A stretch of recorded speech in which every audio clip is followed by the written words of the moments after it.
ভাবতে ভাবতে কখন ঘুমিয়ে পড়েছিলাম। হঠাৎ ঘুম ভেঙে গেল। মনে হলো কেউ যেন দরজা ঠেলছে। আমি কান খাড়া করে রইলাম। তারপর পরিষ্কার শুনলাম কেউ যেন ভারী ভারী পায়ের শব্দ করে আমার ঘরের সামনে চলাফেরা করছে। ভয়ে আমার গায়ে কাঁটা দিয়ে উঠল। তবুও মরার মতো পড়ে রইলাম। একটু পরে শুনলাম পায়ের শব্দটা নিচে নেমে যাচ্ছে। সবাইকে স্বাগত জানাই সুমন গল্পকথক চ্যানেলের আরও একটি নতুন গল্পের আসরে। আজ আমরা পাঠ করতে চলেছি মানবেন্দ্র পালের লেখা ভূতের গল্প অলৌকিক জল্লাদ এর ৭ম পর্ব। শুরু করছি মানবেন্দ্র পালের লেখা ভূতের গল্প অলৌকিক জল্লাদ এর ৭ম পর্ব। তাহলে ওকে ভয় কিসের জন্য? এ প্রশ্নের মীমাংসা করতে পারি না, কিন্তু বেশ বুঝতে পারছি শ্রীযুক্ত বাবু সুশান্ত কুমার সরকার, কলকাতার পুলিশ অফিসার, এই আমি কিন্তু এই খালি বাড়িতে টিকতে পারছি না। প্রতি মুহূর্তে এখন অকাল অপমৃত্যুর ভয় পাচ্ছি। স্পষ্ট দেখছি দুয়ারে মৃত্যুর দূত দাঁড়িয়ে। প্রণবেশটাও যদি এই সময় এসে পড়ত। ওরা চলে গেছে বেলা 12টার সময়। যাবার আগে আমার স্ত্রী দুবেলার মতো রেঁধে দিয়ে গেছে। কাজেই আজকের দিনটা চলে যাবে। কাল থেকে আমাকেই যা হোক কিছু রাখতে হবে। ওরা চলে যাবার পর আমি সারা দুপুর ঘরে বসেই রইলাম আর লক্ষ্য রাখলাম সুব্বার দিকে। বাচোয়া সে একবারও আমার সামনে আসেনি, যদিও জানি সে বাড়িতেই আছে। কেমন করে জানলাম ও বাড়িতে আছে এটা ঠিক বলতে পারি না, তবে ইদানিং টের পাই ও বাড়িতে থাকলে বাড়ির মধ্যে বাতাসটা কিরকম ভারী হয়ে থাকে, নিঃশ্বাস নিতে কষ্ট হয়। ও বাড়িতে থাকলে পরিষ্কার বুঝতে পারি এ বাড়ির প্রত্যেকটা ইট, কড়ি, বর্গা, এমনকি কুয়োর জল পর্যন্ত থির থির করে কাঁপে। আজ এখনো কাঁপছে, তাই বুঝতে পারছি ও বাড়িতেই আছে। কিন্তু কোথায় আছে, কি করছে তা কিন্তু জানি না। হঠাৎ আমার দম বন্ধ হয়ে এলো। মাথাটা কিরকম ঝিমঝিম করতে লাগলো। আমি সচকিত হলাম। পায়ের শব্দ পাচ্ছি। সে শব্দ কখনোই ১৩ বছরের ছেলের পায়ের শব্দ নয়, যেন একটা ভারী বোঝা টেনে নিয়ে যাবার শব্দ। বুঝলাম রাজু সিঁড়ি দিয়ে উঠে আসছে। ও এলো। বারান্দা দিয়ে যেতে যেতে ও একবার দাঁড়ালো, আমার ঘরের দিকে তাকালো, আমার সঙ্গে চোখাচোখিও হলো। আমার বুকের মধ্যে রক্ত ছলকে উঠল। ও কি আমায় দেখে হাসল? ও কি আদেও হাসতে জানে? ওকে তো কখনো হাসতে দেখিনি। ওটা কি ওর হাসিই ছিল? দাঁতের মতো কতকগুলো কি যেন ওর ঝুলে পড়া ঠোঁটের ওপর ঝিকঝিক করে উঠল। আমি ছুটে গিয়ে দরজা বন্ধ করে দিলাম। তারপরেই শুনলাম ধূপধাপ শব্দ করে ও ছাদে চলে গেল। ছাদটা ওর বড় প্রিয় জায়গা। বিকেলে জোর করে একটু বেরোলাম। কতক্ষণ আর ঘরে একা চুপটি করে বসে থাকা যায়? কোথায় যাব? কিছুক্ষণ এদিক ওদিক ঘুরে কি খেয়াল হলো বাড়ির পেছনের বাগানের দিকে যে সরু রাস্তাটা গেছে, সে রাস্তায় হাঁটতে আরম্ভ করলাম। কাজটা ভালো করিনি, কেননা তখন সন্ধ্যের মুখ। অন্য কিছুর ভয় না পেলেও সাপের ভয় তো আছে। টর্চটাও আনিনি। কিন্তু কেন এই সময় এই পথে এলাম? বোধহয় মনের মধ্যে কালকের বিকেলের ঘটনাটা কৌতূহলী করে তুলেছিল। ওই যে রাজু সুব্বা ওই পথে যাচ্ছিল আর পাখির ঝাঁক ভয়ে চিৎকার করে তাড়া করছিল। বোধহয় ভেবেছিলাম ওই পথে কি আছে তা দেখতে হবে। বেশ কিছু দূর এগিয়ে গেছি। হঠাৎ দেখলাম একটা লোক, হ্যাঁ লোকই বটে, আমার সামনে সামনে হেঁটে চলেছে। থমকে দাঁড়িয়ে পড়লাম। এই সন্ধেবেলায় কে ওদিকে যাচ্ছে? একটু ঠাউর করতেই স্পষ্ট বুঝতে পারলাম ও রাজুই। ওই যে ওর নারকেলের মতো মাথা, রৌয়া রৌয়া চুল, কিন্তু রাজু হঠাৎ এত বড় হয়ে গেল কি করে? আমি কি তবে ভুল দেখছি? চোখ রোগরে স্পষ্ট করে তাকালাম। হ্যাঁ, ওটা রাজুই। আমি ওকে ডাকতে যাচ্ছিলাম, কিন্তু না ডেকে ওর কাছে যাবার জন্যে জোরে জোরে হাঁটতে লাগলাম। অবাক কাণ্ড! যতই জোরে এগোচ্ছি ততই ও দ্রুত সরে সরে যাচ্ছে। একটা কুকুর আসছিল সামনে দিয়ে। বললে কেউ বিশ্বাস করবে না। কুকুরটা রাজুকে দেখেই ক্যাঁও ক্যাঁও শব্দে ভয়ার্ত চিৎকার করে ছুটে পালিয়ে গেল। কুকুরটা অকারণে ভয় পেল কেন? রাজু তো ওর দিকে ফিরেও তাকায়নি। তাড়াতাড়ি বাড়ি ফিরে এলাম।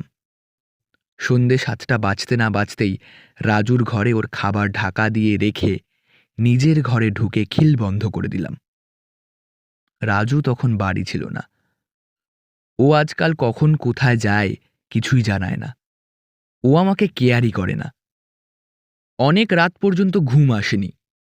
রাত 9টা নাগাদ বাইরের দরজায় খিল দেবার শব্দ পেলাম। বুঝলাম শ্রীমান রাজু ফিরলেন। অমনি আমার বুকের মধ্যে কেমন করতে লাগলো। এই রহস্যময় ছেলেটার সঙ্গে আমায় একা সারা রাত কাটাতে হবে। আগে মনে হতো ও আমার কোনো ক্ষতিই করতে পারবে না। এখন মনে হচ্ছে ও সবই করতে পারে। ওর ওই হাড় বের করা শরীরে অমিত শক্তি। যদি চোখের ভুল না হয়ে থাকে, তাহলে আজই সন্ধ্যাবেলায় আমবাগানের দিকে যেতে গিয়ে দেখেছি ওর অস্বাভাবিক লম্বা দেহটা। অস্বাভাবিক মানে ওর বয়সী ছেলে অত লম্বা হতে পারে না। আর ও মোটেই লম্বা নয়। অথচ সে যে রাজুই তাতে সন্দেহ মাত্র ছিল না। এখন বুঝতে পারছি রাজু বলে যে ছেলেটাকে বিশ্বাস করে বাড়িতে এনেছিলাম, সে অন্য ছেলেদের মতো নিতান্তই রক্তে মাংসে গড়া বালক মাত্র নয়। ওর ভেতরে একটা পিশাচ লুকিয়ে আছে। এখন আমার স্থির বিশ্বাস হয়েছে, প্রথম দিন সন্ধেবেলা আমি যখন লিখছিলাম, রাজুই তখন নিঃশব্দে পেছন থেকে এসে আলো নিভিয়ে দিয়েছিল আমার গলা টিপে মারবে বলে। এমনকি সেসব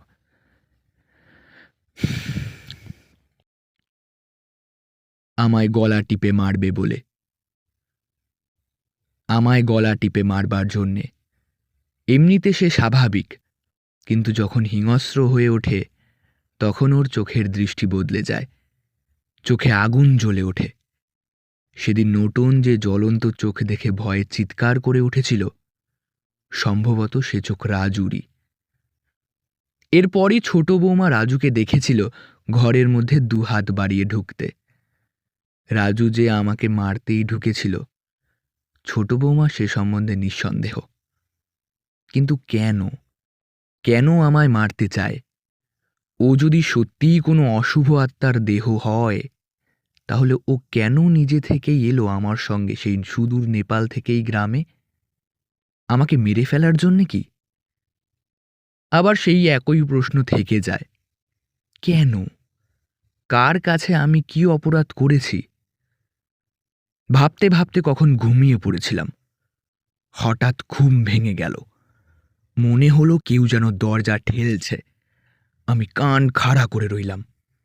তারপর পরিষ্কার শুনলাম কেউ যেন ভারী ভারী পায়ের শব্দ করে আমার ঘরের সামনে চলাফেরা করছে। ভয়ে আমার গায়ে কাঁটা দিয়ে উঠল। তবুও মরার মতো পড়ে রইলাম। একটু পরে শুনলাম পায়ের শব্দটা নিচে নেমে যাচ্ছে। তারও কিছুক্ষণ পরে শুনলাম নিচের খিড়কির দরজাটা কেউ খুলল। দরজা কে খুলতে পারে রাজু ছাড়া? এত রাত্রে ও কোথায় বেরোচ্ছে? এবার আমি এক লাফে উঠে বসলাম। সাহস সঞ্চয় করলাম। মনকে বোঝালাম এটা বিজ্ঞানের যুগ, আর আমি একজন নামকরা পুলিশ অফিসার। আমি ভয় করব অলৌকিক ব্যাপারকে? রাজু আর যাই হোক, তবু তো সে রক্তে মাংসে গড়া একটা বালক মাত্র। সে খায়, ঘুমোয়, আমার ছেলের সঙ্গে খেলা করে। তাহলে তাকে ভয় কিসের এত? রিভলভারটা বালিশের তলা থেকে তুলে নিয়ে আমি দরজা খুলে বেরোলাম। লাইট জ্বাললাম না। সিঁড়ির ঘরের সামনে এসে দেখি রাজুর ঘরের দরজা ঠেসানো। আস্তে আস্তে ঠেললাম। ক্যাচ করে একটা শব্দ হলো। সেই সামান্য শব্দেই বুকটা কেঁপে উঠল। দরজা খুলে গেল। টর্চের আলো ফেললাম। দেখলাম কেউ নেই। নিচে নেমে এসে দেখলাম খিড়কির দরজা হাট করে খোলা। কিছুক্ষণ চুপচাপ দাঁড়িয়ে রইলাম। ভাবলাম কি করি। ঠিক করলাম রাস্তায় বেরিয়ে পড়ে দেখি। এই তো সোজা রাস্তা, কোথায় কত দূর ও যেতে পারে। বেরোচ্ছিলাম, তখনই মনে হলো ও যদি বাগানের রাস্তার দিকে গিয়ে থাকে। না, ও রাস্তায় আমি এত রাত্রে যাব না। ওইভাবে দরজাটা ঠেসিয়ে রেখেই ওপরে উঠে এলাম। ঘরে ঢুকে দরজা বন্ধ করে শুয়ে পড়লাম। ভেবেছিলাম যতক্ষণ না ও ফেরে ততক্ষণ জেগে থাকব, কিন্তু কখন একসময় ঘুমিয়ে পড়েছিলাম খেয়াল ছিল না। সকালে উঠে দেখি রাজু অন্য দিনের মতোই ঘরদোর ঝাড় দিচ্ছে। ও আমার দিকে ফিরেও তাকালো না। ভাবলাম ওকে জিজ্ঞেস করি কাল রাতেও কোথায় গিয়েছিল, কিন্তু ওর সঙ্গে কথা বলতেও সাহস হলো না। কটা দিন যত দূরে দূরে থাকা যায় ততই মনে হয় মঙ্গল। কিন্তু নিচে নেমে আসতেই চমকে উঠলাম। উঠোনের ঠিক মাঝখানে ওটা কি? অবাক কাণ্ড! কে একটা বলিদানের হাড়ি কাঠ পুঁতে রেখেছে। এর মানে কি? বাড়িতে হাড়ি কাঠ কেন? কার এত বড় সাহস এটা এখানে পুতল? তখনই হাঁকলাম, রাজু! রাজু এসে দাঁড়ালো, ভাবলেশীন মুখ। ওর চোখের সাদা অংশটা ড্যাব ড্যাব করে নড়ছে। তুই ওটা ওখানে পুঁতেছিস? নেহি। এই বলে সে তখনই চলে গেল।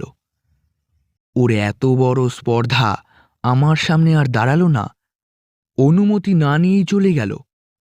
আমি তখনই হাড়ি কাঠটা উপড়ে বাইরে ফেলে দিলাম। এখানেই শেষ করছি মানবেন্দ্র পালের লেখা ভূতের গল্প অলৌকিক জল্লাদ এর ৭ম পর্বের পাঠ। ভিডিওটি ভালো লাগলে অবশ্যই লাইক, কমেন্ট, শেয়ার এবং সাবস্ক্রাইব করবেন এবং আপনাদের বন্ধুদের সঙ্গে ভিডিওটি শেয়ার করবেন। আপনারা যদি ভিডিওটি আমাদের পেজ থেকে দেখে থাকেন অবশ্যই পেজটিকে একটি লাইক ও ফলো করে দেবেন। সবাই ভালো থাকবেন, সুস্থ থাকবেন। ধন্যবাদ সবাইকে।